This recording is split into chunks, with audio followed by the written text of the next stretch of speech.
Hermanos queridos, uno de los desafíos que tenemos los predicadores, y yo lo tengo y siempre pienso en eso, ¿cómo es que yo puedo hablarle a esta congregación donde hay adolescentes, infantiles presentes? ¿Cómo les puedo hablar sin que se aburran?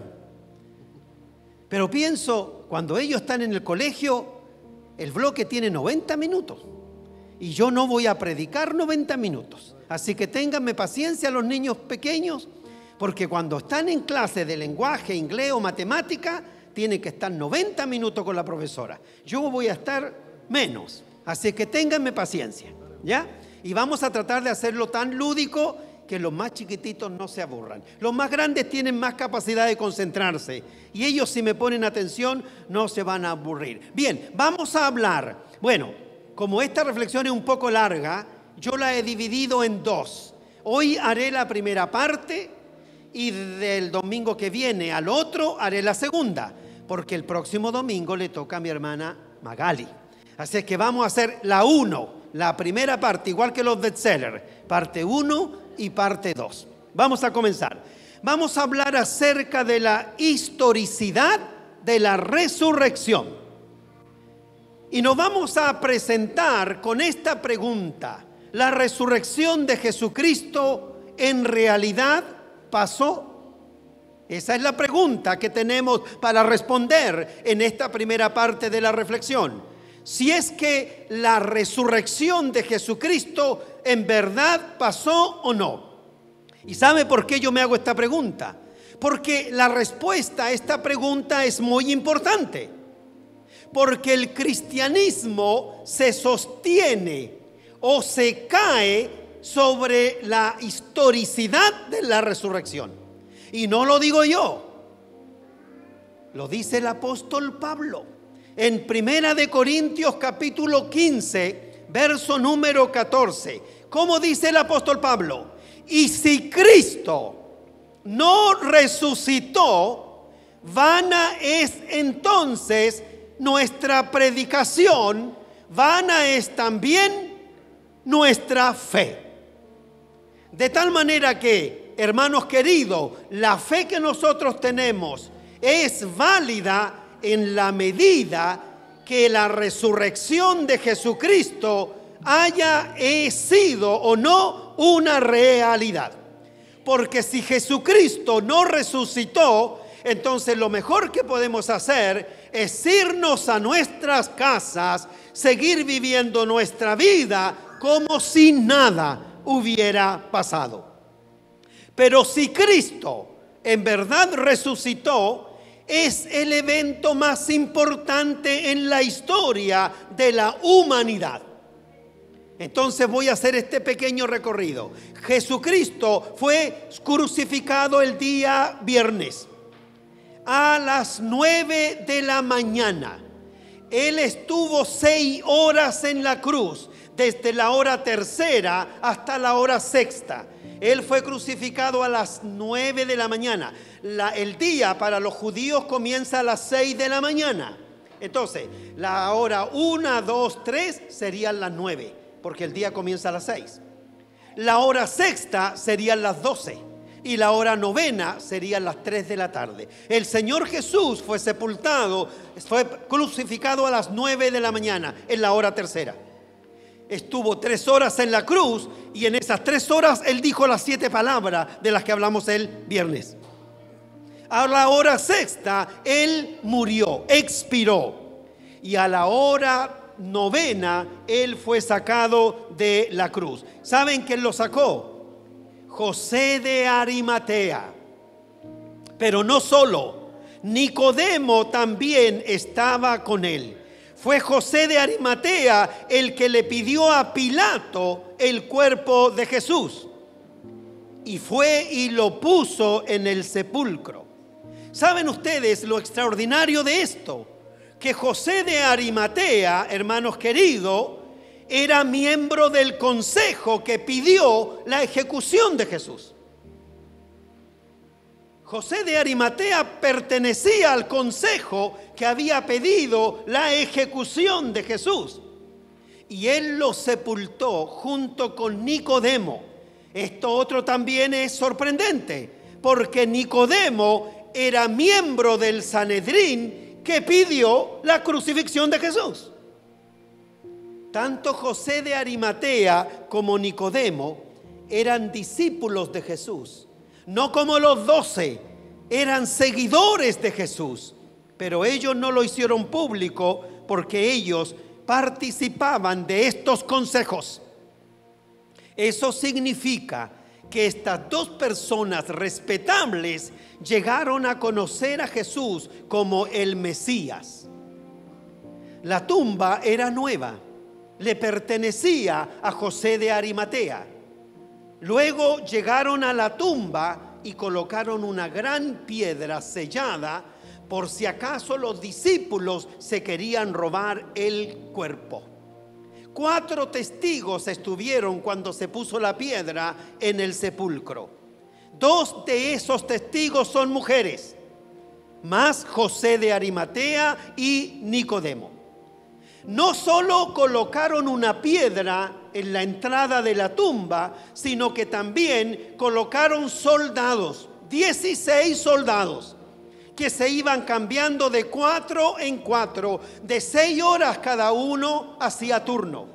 4 hacían turno 6 horas, 4, 6 horas, 4, 6 horas, y así las 24 horas del día había 16 soldados que custodiaban la entrada de la tumba.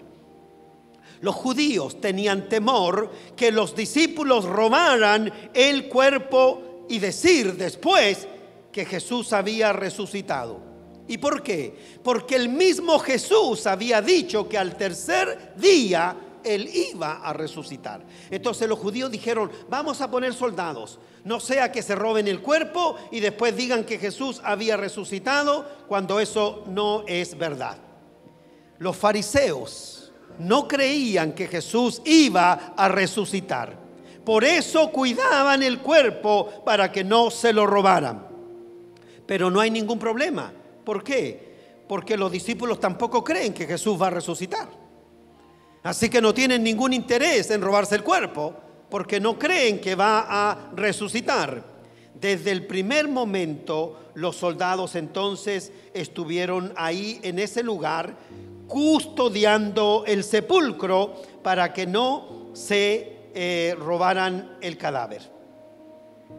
Pero en un momento, muy de mañana, el ángel hizo rodar la piedra, dice la Biblia, porque Jesús había resucitado y tenía que salir de la tumba.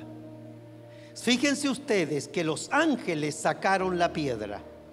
No fueron los soldados ni fueron los discípulos, fueron 2 ángeles. María Magdalena, María la madre de Jacob y Salomé fueron muy temprano al sepulcro porque querían terminar el rito de la purificación que no había quedado concluido el viernes. Y cuando llegaron allá, 2 ángeles le recordaron a ellas la profecía. ¿Cuál era la profecía? Lo que Jesús había dicho, que Él iba a resucitar al tercer día. Y ellos le dan la noticia a estas 3 mujeres de que Jesús estaba vivo. Ellas corrieron a decirle a los discípulos que Jesús no estaba en la tumba y que la piedra había sido removida. Hermanos, la resurrección del Señor la vio mucha gente porque se apareció a muchas personas. Se apareció a las mujeres en el jardín que lo confunden con el hortelano y piensan que él los cambió de lugar. Se apareció también a Pablo, hermanos queridos, dice la Biblia. Y dice también el texto en 1 Corintios 15, del 5 al 8. Y que se apareció a Cefas, dice el texto. Y luego a los 12. Después se apareció a más de 500 hermanos a la vez, la mayoría de los cuales vive todavía, aunque algunos han muerto. Luego se apareció a Jacobo, más tarde a todos los apóstoles, y por último, como a un nacido fuera de tiempo, se me apareció a mí también, dice el apóstol Pablo. De tal manera que al Cristo resucitado lo vio mucha gente. No fueron solamente las 3 mujeres, María, María y Salomé. No fueron ellas solamente, sino que lo vieron muchas personas.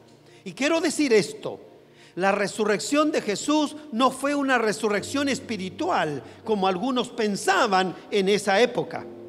La tumba vacía nunca fue cuestionada.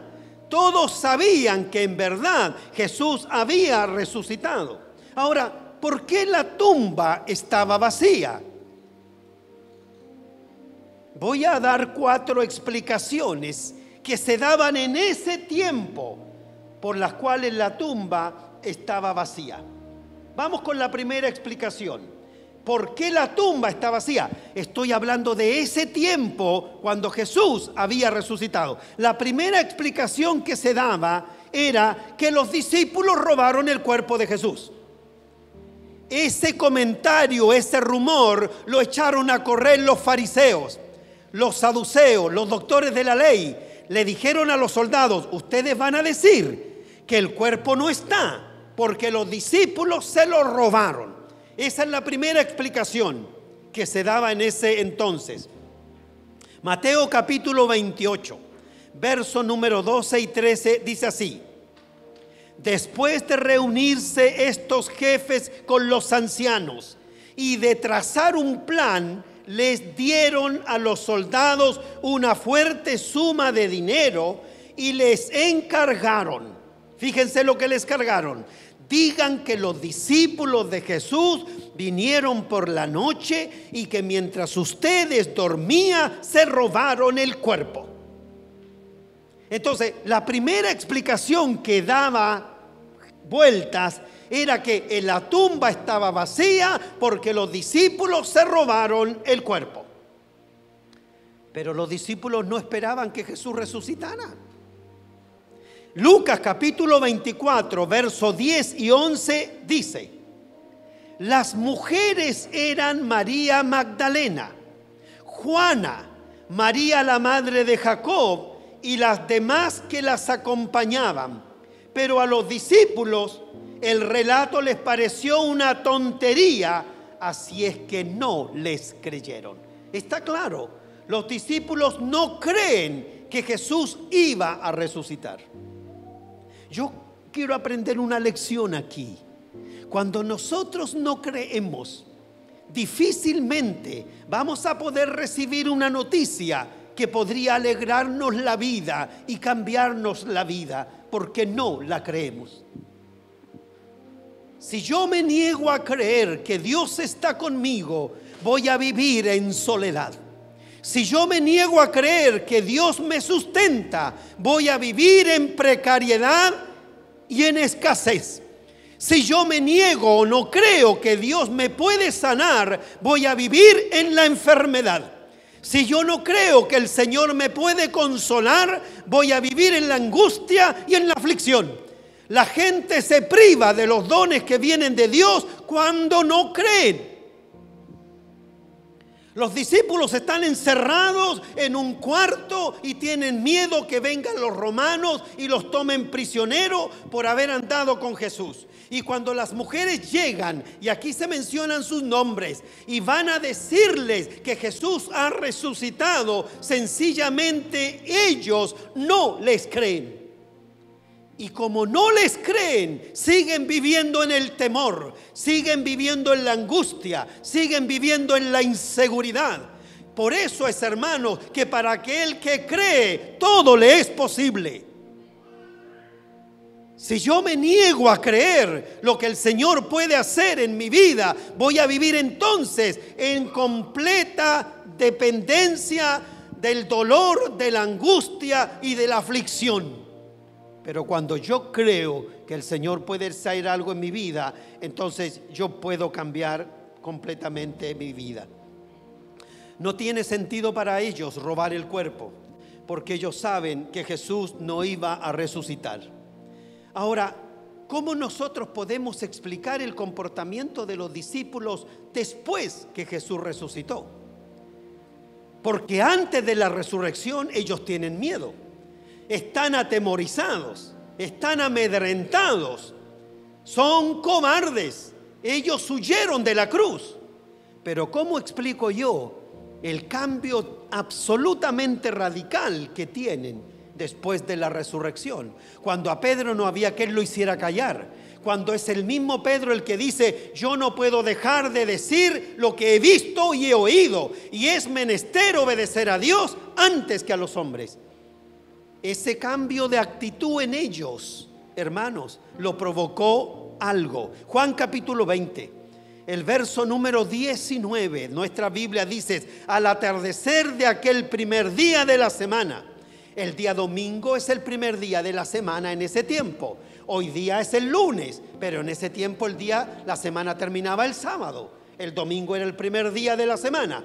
Al atardecer de aquel primer día de la semana, estando reunidos los discípulos a puerta cerrada por temor a los judíos, fíjense que ese es el motivo por el cual ellos están encerrados, entró Jesús y poniéndose en medio de ellos los saludó: la paz sea con ustedes. ¿Qué estaban haciendo ellos con la puerta cerrada? Estaban escondidos. Ellos tienen miedo. Ellos se sienten inseguros. Y allí se les aparece Jesús. Y sabe, cuando Jesús entra, el temor se fue y la cobardía desapareció. ¿Creen ustedes que eso puede pasar en nuestras vidas cuando el Señor entra a nuestro corazón? ¿Por qué? Porque dice la Biblia que el amor echa fuera el temor. Cuando la persona se siente amada por Dios, no tiene nada que temer. Cuando la persona experimenta el amor de Dios, no hay nada que lo pueda atemorizar, porque el amor echa fuera el temor. ¿Sabe? La vida de estos hombres cambió cuando Jesús entró en ese cuarto que estaba cerrado por dentro, porque tenían miedo. Me imagino que hasta las luces apagadas tenían para que no se supiera que había alguien ahí. Pero cuando Jesús entró, se fue el miedo y se fue la cobardía. Se llenaron de valor y se llenaron de coraje, porque cuando el Señor Jesucristo entra en nuestro corazón y en nuestra vida, nos llenamos de valor y nos llenamos de coraje. Por eso es que el autor escribió este canto: firmes y adelante, huestes de la fe, sin temor alguno, que Jesús nos ve. No hay temor, no hay miedo, no hay cobardía cuando el Señor Jesús está en nuestra vida. Si el Señor está en la vida suya, fuera con el temor, fuera con la cobardía, porque el Señor está a nuestro lado. Se llenaron de coraje y se llenaron de valor. En una semana, hermanos queridos, todo Jerusalén sabía que el Señor había resucitado. ¿Por qué? Porque esos que estaban encerrados, esos cobardes que estaban escondidos, llenos de miedo, salieron y lo publicaron por todas partes. El libro de los Hechos lo dice así, en el capítulo 4, el verso número 13. Los gobernantes, al ver la osadía con que hablaban Pedro y Juan, y al darse cuenta de que eran gente sin estudios ni preparación, quedaron asombrados y reconocieron. ¿Qué reconocieron?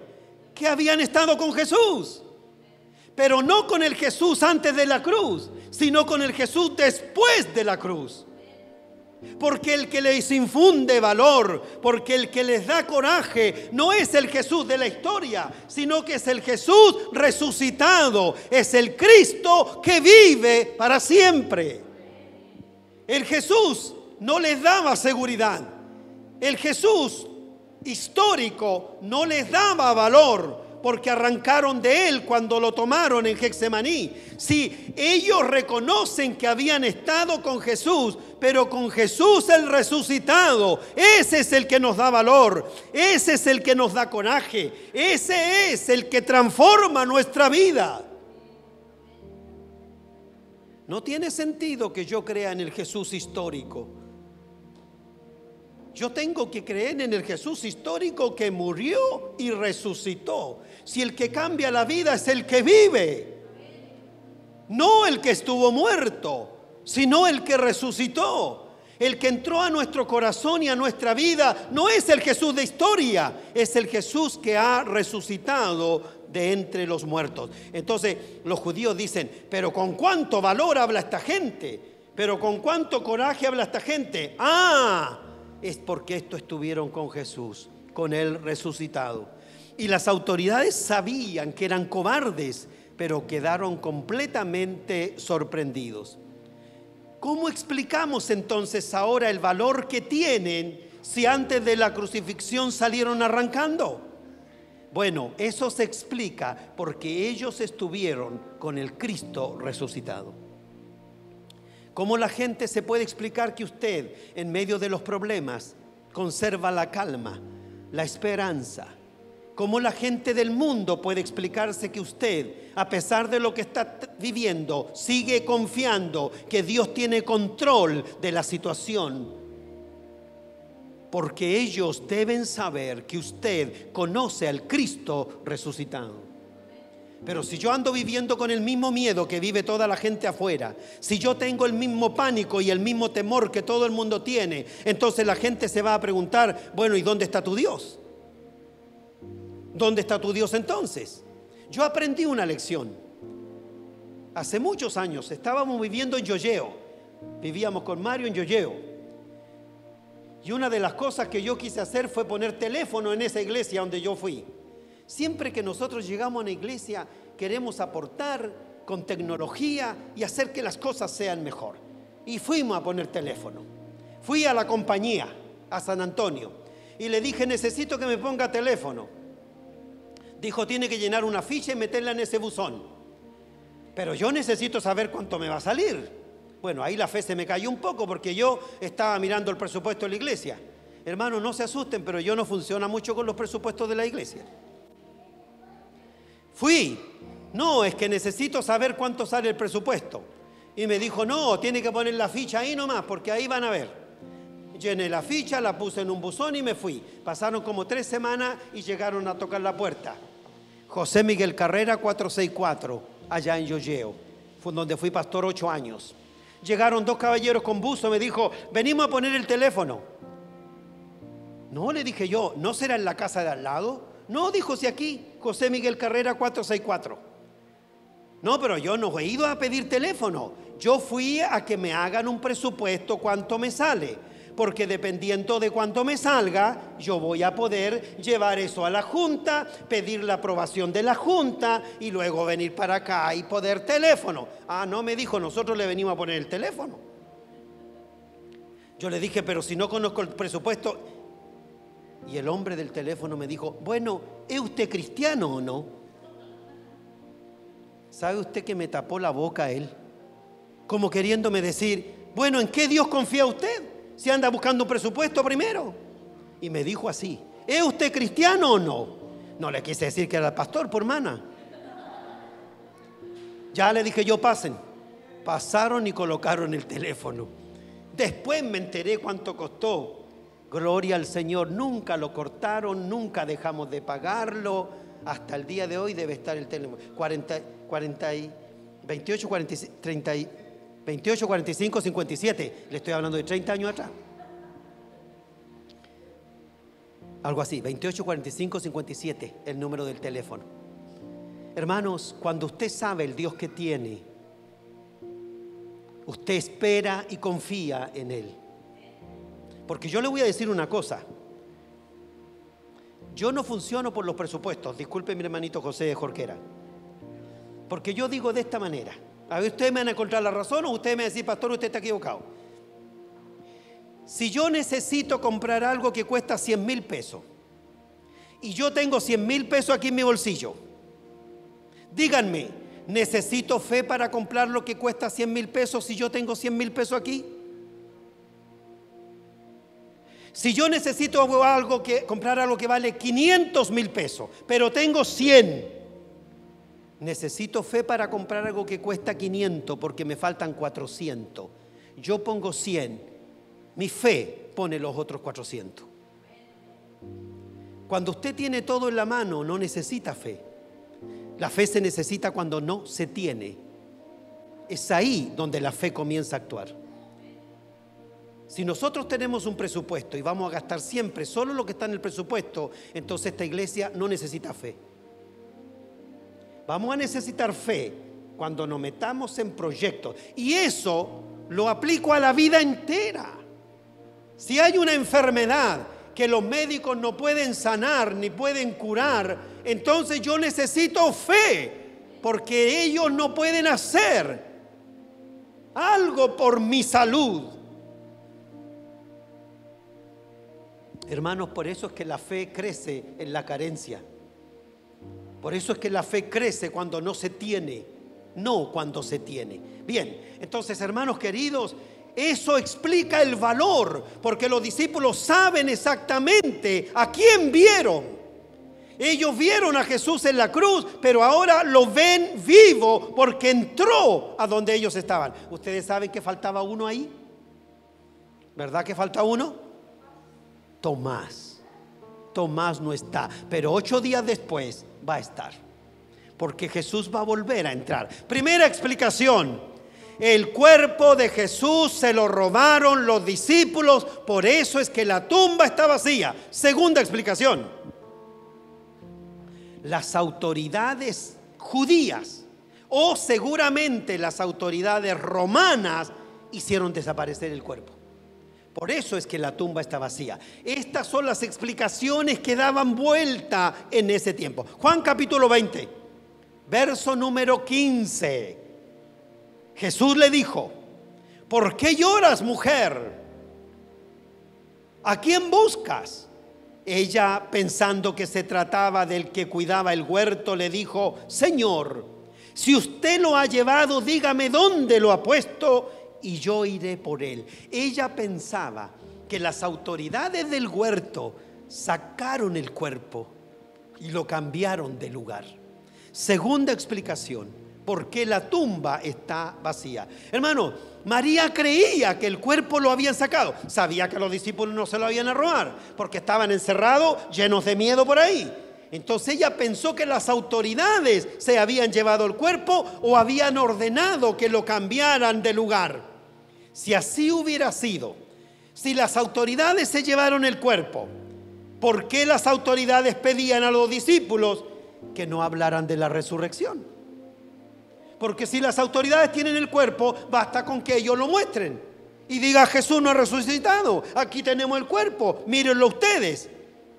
Pero ellos sabían que ni ellos tenían el cuerpo ni los discípulos lo tenían, sino que Él había resucitado. Hechos capítulo 4, verso 2, dice: estaban muy disgustados porque los apóstoles enseñaban a la gente y proclamaban la resurrección que se había hecho evidente en el caso, hermanos queridos, en el caso de Jesús. Las autoridades están molestas. ¿Por qué los discípulos están hablando de la resurrección? Bueno, si ellos tienen el cadáver, que lo muestren y todo el mundo va a quedarle clarito que Él no ha resucitado, porque el cadáver está ahí. Los judíos, los principales, lo tienen, es cosa de irlo a ver. Primera explicación: la tumba está vacía porque los discípulos robaron el cadáver. Segundo, la tumba está vacía porque las autoridades tienen el cadáver. Tercera explicación, con la cuarta vamos a terminar hoy día. Jesús realmente no murió.